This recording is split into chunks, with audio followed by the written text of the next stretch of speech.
For over 1,000 years, Western civilization has been stuck in a dark age of sexual repression and misinformation.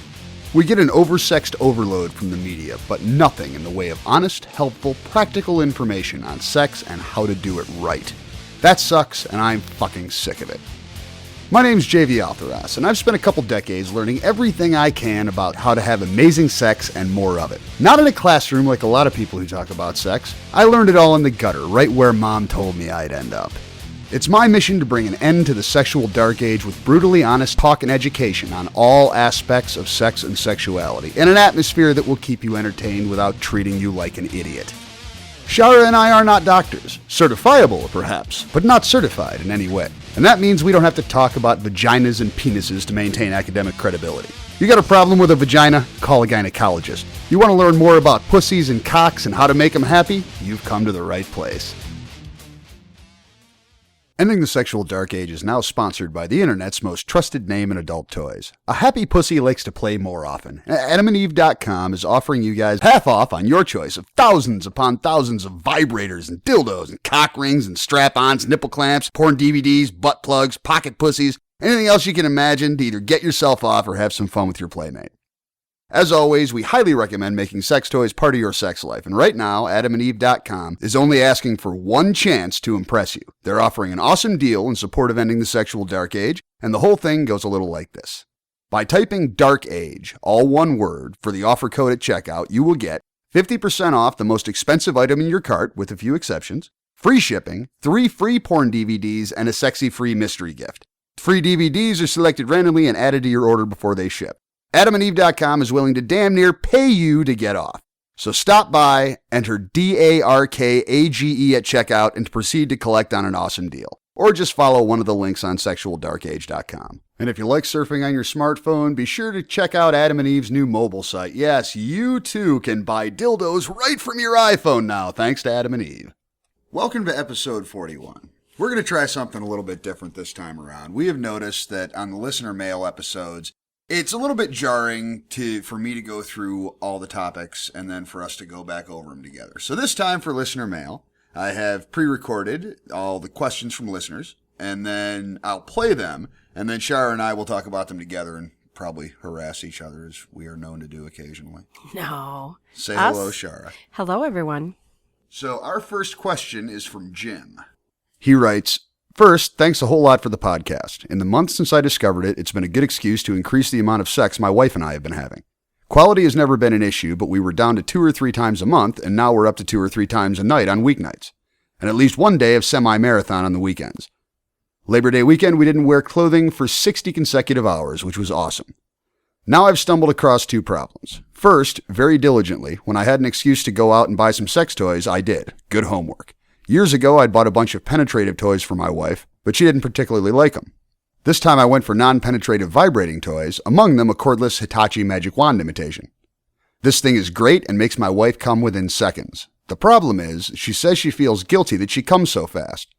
If she is fully multi-orgasmic, I don't understand the problem. I mean, I'm the one who's not supposed to come too quickly, but I would be completely okay if she orgasms every 10 seconds during the entire encounter. I've asked her if it's because it's too strong, and she says it's not, but then when I use it on her, she really looks like she feels guilty. I don't mind not using the toy, though I like that power of making her come in less than 15 seconds, but I can't stand the thought of my wife feeling guilty because she's enjoying herself too much. Any advice? The second problem is that in general, my wife is a champion cocksucker. We've been fucking for 12 years, married for 9, and through that time, she's mastered her skills. But a couple of weeks ago, she was off her game and gave me a terrible blowjob. So bad that she noticed without me telling her a word. Seriously, I was surprised. My wife knows me too well for me to lie to her. I've told her several times since that she knows how much I enjoy her blowjobs, and that one night out of her game in years of practice is not a problem, but I haven't gotten a blowjob since. Any advice here?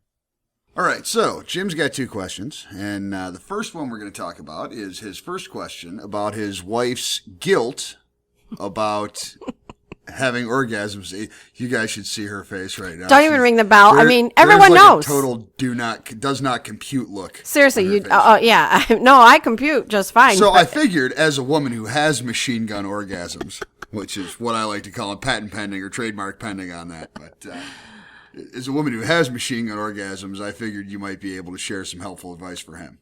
I would first say, tie her up and tell her that you're going to keep her tied up until she gets past the guilt. Make her come over and over and over again, because really, there is no issue. I mean, and seriously, Jim, when you've got a woman who can have orgasms like that, dude, you can make her come until she literally does not even know her own fucking name anymore. I mean, it's hilarious. She won't be able to walk. It's hilarious. There are so many women out there that would be like calling her bitch. But, seriously, it's one of those things that somebody's got to, take on the duty. And if she's got the duty and she can handle it, then she should keep on moving right along with that. Yeah, and I pretty much concur with that. I mean, it's probably some kind of residual dark age bullshit. Women are taught that the man's pleasure is important and theirs isn't. And really, being able to have orgasms like that for a woman is like winning the genetic lottery. But in all honesty, that is something, it is pleasing him, because to me, it's powerful for anyone that is able to make someone else come so many times. That is powerful. And she is giving you the power. Right. And talking about that, he may be able to get the same result talking about it without necessarily tying her up and making her come until she I know, it's fun. Come on, right. Tie her up. Have some fun with it. She'd probably have a ball with it. But yeah, tell her to email Shara, basically. Yes, is please my do. Suggestion. We could get together. We could talk about it. But yeah, I would say in the short term, in the talking about it department, you might be able to wipe away some of that guilt by just making sure she knows that when she gets off physically, you get off mentally. Right. Make sure she knows how much of a thrill it is for you to be able to do that to her, whether it's with your cock or a toy or a fucking parade or, whatever might work. You get off on being able to do that to her. Exactly. Because she might be, like you said, dealing with some guilt because it is supposed to be the man that gets pleasured. And that's old school. And that's why we're here to end the sexual dark age. So, if you're happy and it sounds like you enjoy it and you're getting off on it, then she's pleasing you. So that's part of what we want to do. Now, on Jim's second question about blowjobs, or specifically the one bad blowjob he's gotten from his wife in the last 12 years. Uh-huh. I would have to suspect, since it sounds like a really strong reaction to something that at least he considers as fairly minimal, I would suspect there's probably something else going on in her head. There's probably some associated stress-causing or stress-inducing situation that you might or might not be aware of, and it might not even be something sexual, because it does sound like a pretty strong reaction. I don't think that's necessarily the case, but I want to throw that out there as among the possibilities. It's only been a one-time situation, correct? Yeah, but from what Jim writes, it sounds like it hit her pretty hard. I mean, she doesn't want to suck dick anymore. She's been sucking dick for the last 12 years, doing a great job of it, and all of a sudden, she was off her game in the first place a little bit, which shit happens. I mean, every once in a while, I have an off night. You do? I do. Huh. We'll try later and see what happens, just to keep you in the game. But yeah, on that note, I would say as far as talking to her about it, one tactic that you probably want to include is to bring up that, that you have off nights. Because everybody does. A couple of weeks ago, I apologized to you because, I came in like 2 minutes. I'm feeling guilty. It felt good and all, but I'm feeling guilty about it. And I told you it was okay. Well, yeah, I know, because you'd had 45 orgasms at that point. Okay. I'm telling you, Jim, the magic of machine gun orgasms. It's a great thing, and it's nothing to be ashamed about, let me tell you. I think that everybody has an off night, and she's lucky that in all these years, it's only been a one time from what it sounds like to me, and in 12 years, a one-time situation is not so horrible. I say it's just like falling off the bike and getting back on. You got to get right back into it and try it, set the mood.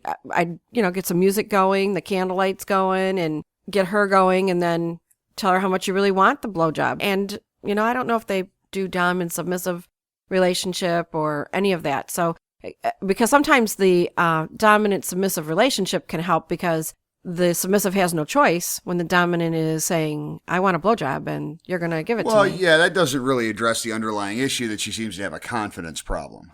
Well, I think, number one, hopefully they're going to listen to this episode together and know that it happens to a lot of people. It does, yeah. And I mean, men spend a lot of time saying a bad blowjob is better than no blowjob. But I mean, a really bad blowjob, I've had a couple of those, and wow, scary. But yeah, so you know her better. We don't know her at all. And Jim has been married to her for 9 years, been with her for 12. So I would think a little bit harder on it. I mean, you probably already know the answer to this question if you open your mind and you try to figure out what else might be stressing her out. Or just sit her down and say, hey, look, it concerns me that you seem to have lost this confidence. And blowjobs aside, it's not that you're not blowing me right now that's bothering me. It's that you seem to be under a lot of stress about this or about something else, and it's fucking with your confidence, and I do not like to see that happen.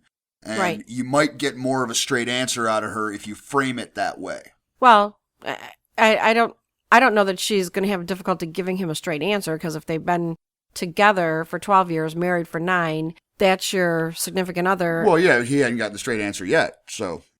Well, yeah, apparently he does need to pry it out of her. And lastly, on the what are you pointing at me, making faces? Lastly, on the blowjob issue, one of the things when a bad experience, one of the things that stresses people about it is what if it happens again. I would suggest maybe trying to diffuse that concern by turning the what happens if it happens again into something fun. Like, just tell you know what, next time you give me a lousy blowjob, I'm just going to flip you over and lick your pussy for half an hour. I mean, I don't know what you're worried about. I definitely would give you a bad blowjob then. Or, next time you give me a lousy blowjob, I'm going to give you a spanking. Or insert whatever, insert something there that you don't do all the time, but that you both enjoy. And it's not meant as a punishment or anything, obviously. It's meant as an easy distraction, because obviously something's going on that's not working. So a pre-planned way to kind of switch to something new. This would not work with Shara, of course, because we all know that I would continue to give bad blowjobs then, so that I could have all these things done to me. But we know that about me. I don't think you know how to do that. But honestly, people just have off nights, and I think that one of the greatest things is the fact that you said in your question to us is that you can't lie to her, and I think that is one of the most important things, and she knows that. So she's reading from you what you have to say, and if you're okay with the fact that happened, yeah, it sucked, and, it wasn't the best one, but, there's a lot better ones going forward, and let's do another record-breaking 12 years of not having a bad blowjob. Yeah, it's one of those self-perpetuating, annoying situations where, like the more times you tell her it's not a big deal, then she might just feel more like you're just saying that, and I mean, it's, you got to shake her out of it a little bit. Or snap her out of it, or spank her out of it, or something. I'd say spank her. Yeah, I'd say all the above. It would work for me. I'm not trying to make light of it. Seriously, there have been in my Pink Mafia group that we've had the discussions about bad blowjobs. It happens to a lot of people, and one of the things that they said is, "What do we do? How do we get beyond that when we give a bad blowjob?" Practice, practice, practice. Exactly. And for me, I really enjoy it, and I really get into it. And for me, a lot of it has to do with when I first started off giving blowjobs was the fact that I wasn't sure. Everybody, every man is different, so they have different ways and what they like. But there's the basics, but there still is different things. Certain men like certain parts of a blowjob, and another guy might like it different. Some guys like you to slap it and some guys don't, Exactly. Or whatever. Play a little rough with it. Lick the balls, don't lick the balls, just everybody's different. But my point is that there is a part of trying to perfect it that is fun for me. It's a game for me, so I enjoy doing it. And when I start licking and sucking, and it just turns me on. It's fun for me. So that's what you have to do. You have to make it fun. I see that laugh. He's laughing. I do. I like it. What can I say? I know you like it. I can't help it. I'm not laughing at you. I'm not laughing. So, okay, now I am. All right. Self-fulfilling prophecy there. And let us know how it turns out. Yeah, definitely let us know how it turns out. I think the listeners would like to hear and, share, because there might be something that you do that really clicks for her, and we'd like to hear to help other people. Next, we've got Indiana with a question about masculinity. She writes, all right, so I'm going back and working my way through the catalog. Listening to y'all talk about the situation that Eyes Wide Open was having brought to mind something that I've been curious about for a long time. What is it about sexually confident, independent women that makes men run and hide these days? Does society teach young men that these sorts of women are either uptight, frigid women that are incapable of letting loose, or just lesbians that they'll never get anyway? Admittedly, I'm married now to a wonderful man who can put me in my place, but damn it, even he still gets intimidated once in a while. I never had much of an issue finding casual playmates in my earlier years, but finding a good quality relationship was very difficult. I've always known what my boundaries are, and I've never been shy about stating them in bed. Maybe I was just being too forward with people who were too inexperienced. Being a bisexual and having had the same issue with women, I can see where it comes from, but I just don't understand this part of the male mind. All right, so I know Shara's got something to say right off the bat on this. I think that for a lot of men, it's intimidation. They think that they're not good enough for those people. It's not that you give off this air about you like you're too good, but they feel that they don't measure up. And I'll actually go one step further on that. And we're going to be talking about this in more detail when we get to the Battle of the Sexes show. But unfortunately, we get a lot of our social and sexual attitudes from the media, from the television, and from the internet primarily. And the media does not do a very good job of portraying strong, independent women in a really positive light. At the end of the day, we don't teach boys how to behave around independent, sexually confident women. Right. They become, they feel like they're untouchable. The women are untouchable. We teach boys that they're supposed to run around with sluts until they find a good girl to settle down and marry, which is the largest pile of horse shit that's probably, well, you can't say the largest. We've fed some pretty big piles of horse shit to people over the ages, but it's a huge pile of horse shit, and it fucks with people. Very often, women who are in positions of power in business are portrayed as frigid. Don't I know it? They're portrayed as frigid, or, I mean, as Indiana said, or lesbians. And that's not the case. And never mind that a lot of the personas that they take on when they're at work are simply to survive in a corporate environment where they are surrounded by men and thus have to behave more like them in order to fit in. That's an entirely different topic altogether. But yeah, I think we don't systematically teach boys and young men that you don't have to be the boss and be in charge of your woman, or all the rest of that 1950s Leave It to Beaver bullshit that in a lot of places kids are still getting fed in this country.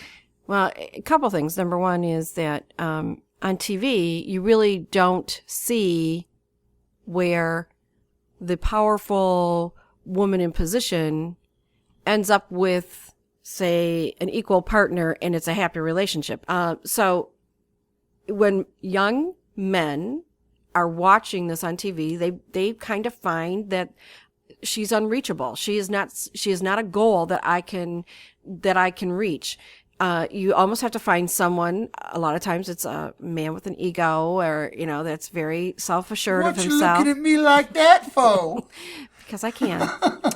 And so they have this, cockiness about them, or an ego about them. And, and I have to say though, you, as intelligent as you are, and you don't, with me, you're not, you're just not that way. I think I spend a lot of time making sure other people don't have to deal with my ego. You do. It's vast, but I work very hard at not making other people deal with it. You do. So what I'm saying is I think that's number one, but I also kind of caught a little, I don't know, tinge of, in her questioning to us, her saying that I finally found a man that can put me in my place. So please don't take this the wrong way, because I don't know you, but sometimes powerful women are so secure with themselves that somebody that does not have an equal type of ego going for them, and I'm not saying that in a negative way, okay?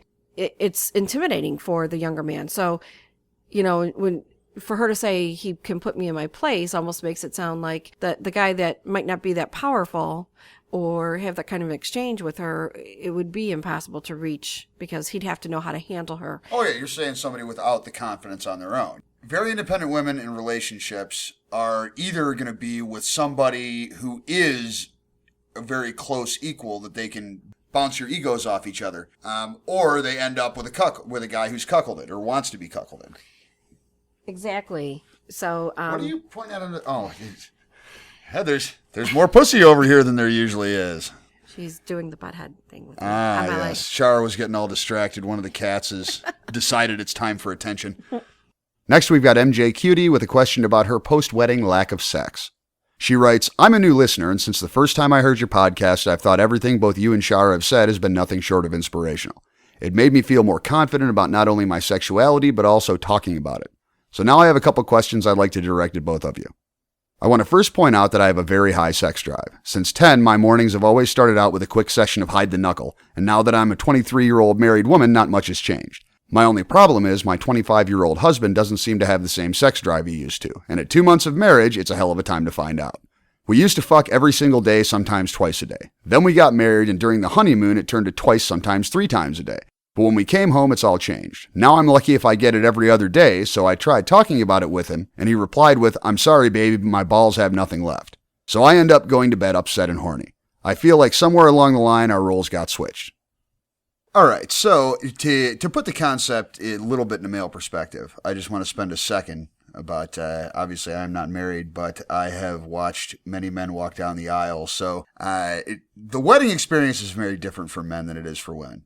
Men are mostly concerned with the woman being happy and being outside of the fucking blast radius while the whole thing is getting planned. I mean, most guys try to take kind of a backseat role and let the woman have pretty much whatever she wants to be happy, because a wedding really is her day. I don't want to say it's not a big deal for the guy, but the every little detail being right aspect is usually something that the guys focus a lot less on. Their job is to be there. 1, be there. 2, on time. Be in a tux. And 3, have the ring. And one of those things isn't even the groom's responsibility. Because they really want the groom to just focus on being there and being a tux. But also, in the run-up to a wedding, your husband probably spent about 2 to 3 months taking fairly constant shit from his friends about how he's going to get his last blowjob on his wedding night, and women all change after they get married. And there's a lot of this societal dogma that guys pelt each other with when one of them's getting married, not even necessarily being serious, but just as an excuse to fuck with each other, because we fuck with each other all the time. Don't I know it? I've been around it. It's bad. Yeah, so bear in mind that he did spend probably the entire run up to his wedding being told by every guy that he knows that the sex is going to go away after the wedding. And I'm not saying that's the cause of it by any means, but be aware that, that's kind of the experience. And when anybody gets married, there are a lot of other stressors that can go along with that, depending on what your relationship is looking like at the time. Even guys that tend to be the Energizer Bunny, they can fall off their game as well. And stress or, changing jobs, but especially like with a wedding, there's all little details. There's doing name changes and no more alone time. I mean, I don't know if you were living together before. Yeah, whether or not you were living together, your living arrangement might or might not have changed. But, a lot of times now it's time to look for a house, and, now time to look for a house brings in money stress. And you can get kind of a snowball of stress that will hit you with a huge life change, like getting married. And it's not necessarily sexual stress. So be aware of whether or not that's going on. And, definitely we'll talk in a second, or hopefully with some suggestions you can use about ways you might start to do that. But it might be just an overall stress issue, because if he was good to fuck once a day for your entire relationship before you got married, then unless he's got some kind of a health issue that's cropped up, which is less likely to be timed exactly with a wedding, but it is possible. Unless he's got some kind of a health issue that's cropped up, it's probably something that's stress related. Yeah. Well, it's that. And when you get married, it's still a little bit old school, but a man often feels responsible. I now have a wife I have to care for. Yeah, now I have to be the provider now. Right. Are people bugging him already about having kids? Because I have a friend who could not get pregnant. 10 years they had been married and sexually active, and could not get pregnant. People would always ask her, when are you going to start a family? Well, when you can't have kids, it's kind of like, don't ask me that. It's very hurtful. And that's a good point, because that could be, that very well could be, depending on your birth control situation and your intentions for, when to have kids. But that's another one of those big life changes that comes along with getting married, is that, mom and dad and, the in-laws, they all might expect you to start having kids. In fact, we just watched an episode of How I Met Your Mother tonight, where Marshall wasn't banging Lily because he was afraid that having a kid would cement him into his job and, et cetera, et cetera, et cetera. So if there's new pressure about having kids that wasn't there before, that's another potential stressor. And that particular type of stress can specifically lean you away from having sex, because if you're not fucking, obviously you're not going to get pregnant. So, and lots of things. I mean, divorce rate. I mean, I don't know a lot how long the two of you were dating prior to this. Yeah, now I'm married. Now I can get divorced because I'm married.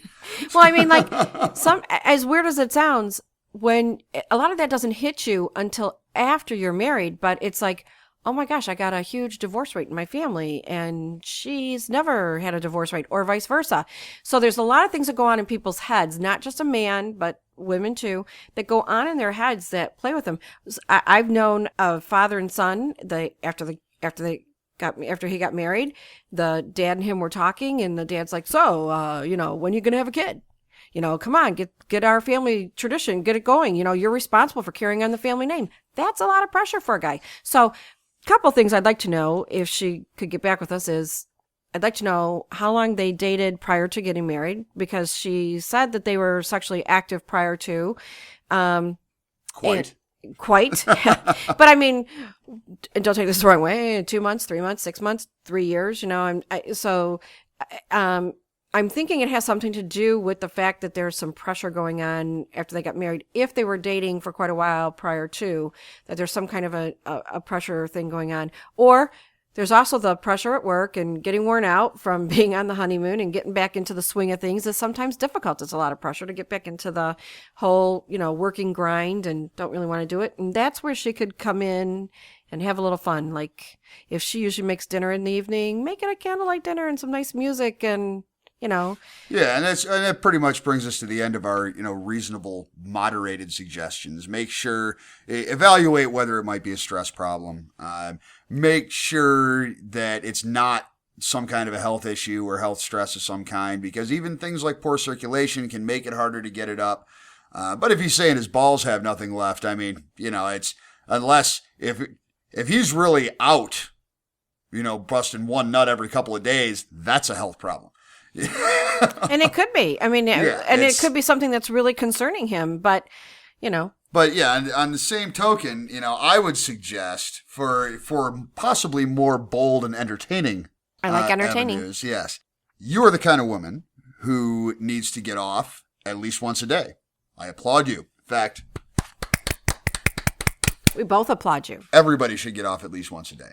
I say more, but okay. Now, your husband was taking care of you on that for quite a while. You masturbate in the morning, which is great. Your husband was taking care of most of the rest of your sexual needs. I think maybe, and I don't know your husband, so you have to determine if this would be a good idea or not, but I think maybe having you laying next to him in bed with a vibrator, moaning and squirming, just might get him a little wood. It might. I think it just might. But also keep in mind, because I got to reread what she wrote to us, but also keep in mind that sometimes a toy makes the man feel like, I'm not good enough. Well, that's true, yeah. But yeah. Well, I say that only because she was mentioning how she gets off herself in the morning, and I don't know if he's how aware of that. Yeah, so if he has an issue with toys, don't use a toy. That's an excellent point. But the fact remains, you laying next to him, playing with your pussy and moaning, that might get little Willie to stand up and salute. And then once he's awake, I mean, fuck. But if there is something that is a health concern, then get it checked out right away, and. But I'd like to. Don't totally forget about the, you sit back and I'll drive approach. Because if he really is just tired, I mean, there's no such thing, in the opinion of myself and the rest of the guild, there is no such thing as too tired to lay there and get ridden, or too tired to lay there and get blown. It's, you can get fined. Actually, the guild will fine you if they hear reports of conduct like that from their members. I think the Pink Mafia should start that too. Yeah, so that brings us to the end of our questions. We do have a fun announcement. My book has finally been published, so Yay. Lady of the Drake has hit the stores. So now I'm not going to. Well, I am definitely going to put shameless plugs on the show. I will not barrage you with advertising. I should say there will be in future shows a shameless plug running at the end of the show for that and a few other things. The rest of this year is actually looking to be pretty interesting because we have announcements scheduled for new stuff that we have going on.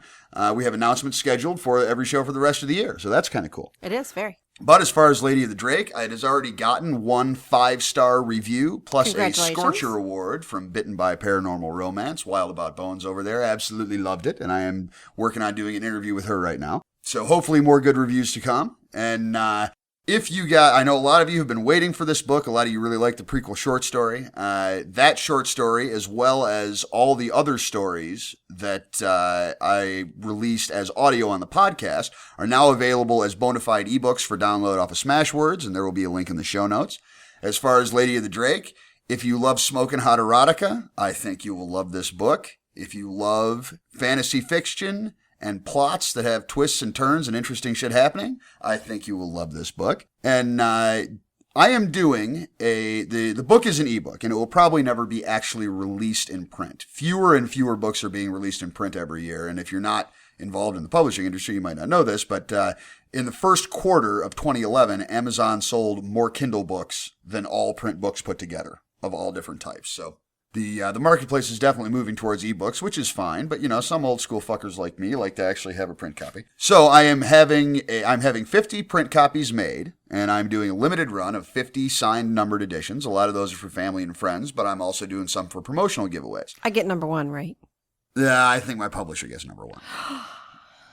Okay, there goes that blowjob. Okay. Yeah, I'll just get the one that was coming 5 minutes later. I'm not worried about losing a blowjob. But anyway, we wanted to do something extra special for the podcast listeners. A lot of you guys have been waiting for the book to come out, and you've been posting very positive stuff about it. So I am setting aside up to 10 of the limited run copies for listeners of the podcast. Now, I'm not trying to trick you into buying one. If you're going to buy it anyway, and you post a review wherever you bought it, be it Amazon or the publisher website or whatever, send me an email with a link to where you reviewed it, and in the email to jvauthorus@gmail.com, and don't worry, all this will be in the show notes, put contest entry, and just tell me where you reviewed it. Now, if you were not planning on buying the book and you still want a chance to win, there are 2 copies up as a free giveaway on Goodreads. And I'm also going to be doing a blog tour to promote the book sometime in December. So I will be posting the schedule of that. So if you want to, and all you usually have to do to enter giveaways on blog tours is send in an email or post a comment on the interview post or whatever. For podcast listeners who don't know what that is, what is a blog tour for them? Oh, well, I'm glad you're here representing the people who don't know. It's basically just like a promotional run that is common in publishing for books. You set up a bunch of dates with book blogs, either book review blogs or blogs that are visited by people who may end up buying your book, and do maybe an interview or a giveaway or a guest post or something like that. So it's like it's basically like a mini promotional tour, but usually you're scheduling 15 things over the course of 2 days because you get to set it all up beforehand, and then it just all gets published. But for the podcast contest, for up to 10 books, we will be giving away 1 for every 10 entries. So you've got a 1 in 10 chance to win, up to 100 entries. And I really have no idea how much interest we're going to have on this. So if we get to 100 entries fast, I may close the contest early. But I think I'll feel very fortunate if I can get 100 reviews out of the podcast audience. Be surprised. I might be. I certainly might be. I've seen a lot of downloads on the book already. Well, that's true. And I'm hoping to be pleasantly surprised, but certainly not expecting anything. So for a 1 in 10 chance to win, pick up the book, post an honest review wherever you read it, or wherever you purchased it, and then send me an email saying contest entry and tell me, or give me a link or tell me what site you reviewed it on and what username you used. And we'll just be taking those entries as they come in and putting them into a spreadsheet. And then we're going to generate a string of random numbers on the show, and we will read off the winners. And this contest is going to run from November 15th, which is today, until December 15th. Okay. Sounds good. And next episode, we'll be talking a little bit more about the audiobook that you and I are currently recording and hope to have out by Christmas, but things are a little bit crazy in this part of town. Just a little. Yeah, neither of us has had a day off in probably a month, and I do have to apologize for actually the show. The span between shows has been running a little bit long. Well, and then it's been more like 3 weeks. Right, and then I had to take care of a family member. So yes, we have 2 grave, elderly family emergencies. And, it's just been a little crazy. So we apologize, and we definitely got at least a couple more shows before the end of the year, and we may do some kind of weird, crazy special thing for the holidays. I don't really know what we're going to do we haven't really talked about that yet. In our contest. Yes, and the entries are finished for the Battle of the Sexes contest. In the next couple of days, we will put a poll up on the website, which will be there until the end of the year. And the winner will, let's not make it the end of the year. Let's do it the same as the contest for the book. Okay. We'll get it up within a couple of days. The poll will run till December 15th. So one of you out there is going to be getting for Christmas from us. May end up arriving a few days after Christmas because mail sucks. But right around Christmas time, you'll be getting your very own Pornoglyph t-shirt from us. Awesome. And once again, we do have about half a buttload of, probably more than a buttload, depending on what your butt can take. But I'm just going to say this. I don't know, but in the month of March, there was a whole lot of fucking going around for all these birthdays to happen in November. Yeah, so we do have quite a few birthdays. From Halloween, Jermial. From November 1st, Christy. And November 4th, Woodman and Corey. Happy birthday, guys. Happy birthday. November 6th, happy birthday to Vanessa. The 7th, Fred and Wilma. Bam, bam, bam, bam, bam. They probably like Bam Bam. November 9th, Stefano. November 10th, Howard. And the 11th, Tara. 15th, Michael. 19th, Jay. And November 20th, which is also coming up, happy birthday to Maureen. Happy birthday, everyone. So happy birthday to all of you. And as always, we wish you happy spankings, whether you're giving or receiving. Exactly. And that just about wraps it up for this episode. Shara, do you have anything else you'd like to say to the audience? Just as usual, thank you so much for listening. And we've had a high number of downloads again. And new records. New records. And, it's really great to know that there's people out there that interact and are there for each other. And, I'm glad to hear that we have that many listeners out there. And we're glad to answer questions and that you also get involved with people who have the questions. So thank you, everybody out there. Yes, definitely. Please feel free to answer other people's questions on the website, because one of the reasons we have the site up there is to have a little bit of a community. Exactly. So have a great night. So that pretty much wraps it up for episode 41. Lady of the Drake is now available wherever ebooks are sold. However, the retail price is $6.99, and if you're going to pick up a copy, you will get the best deals either by going directly to the publisher at ravenousromance.com, where you can get it for $4.99, $2 off of retail, and it's available for Kindle on Amazon for $3.99. And there will be lots of links to all kinds of stuff in the show notes. And I can never say this enough times, please feel free to join in the conversation by posting anonymously on sexualdarkage.com, emailing me at jvaltheras@gmail.com or jvshara@gmail.com for Shara. And you can also find Shara and I on Facebook, Twitter, FetLife, and I am now on Goodreads for those of you who are avid readers. And we always appreciate good ratings and reviews on iTunes. And our next episode will be about fun, sexy things you can give, take, or do around the holidays. So before I turn off the mic, I'm going to give you guys a quick homework assignment. Send on Facebook, FetLife, wherever, me, Shara, send in a funny or sexy holiday story, and we're going to pick a few to read on the show and share with the rest of the audience. And I'm sure they will inspire all kinds of interesting conversation. We love you guys. Thanks for listening. Until next time, this be me, JV Altheras, reminding you that sex is one of the greatest things in life, and there's always room for better.